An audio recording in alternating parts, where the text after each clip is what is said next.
Kuya Romnick, gano'n bang kahalaga ang edukasyon sa mga bata ngayon? Napakahalagang edukasyon sa mga bata. Para sa future yan eh. Pag hindi ka nakapagtapos sa pag-aaral, wala, magiging tambay ka lang.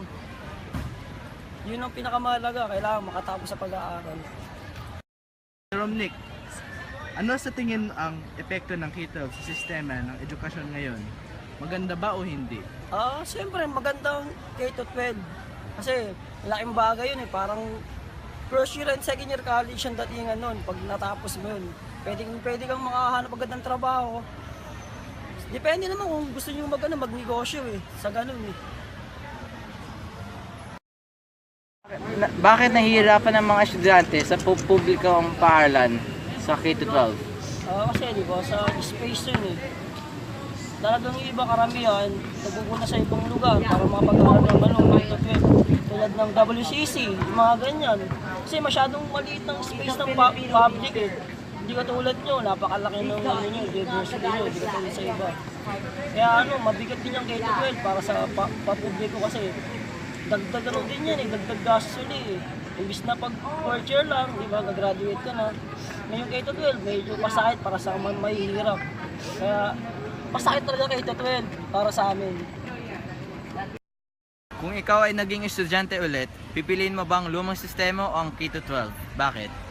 Kasi mas pipili ko yung lumang sistema.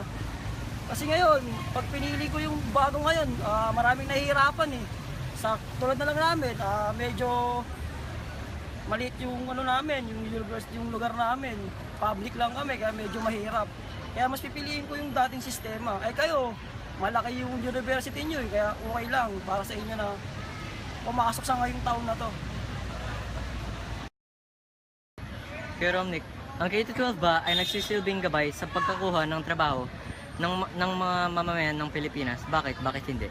Kasi napakahalaga yung K-12 eh. Kaya nga ipinatupad yan para sa mga bata eh. Kasi malaking malaking puhunan yan sa mga bata. Katulad ng makahanap ng trabaho sa ibang lugar. Marami yan, sobra. Wala, may tambay ka lang. Lagi parang mas maganda yung pinag-aralan mo. Ulit nga, si Gino, bagay din yan kasi. Kaya lang, mawawala tayo. Tulit. Kung ayaw na magtrabaho, di ba? Sige. Kung ikaw ay naging estudyante ulit, pipiliin mo bang lumang... Okay. God!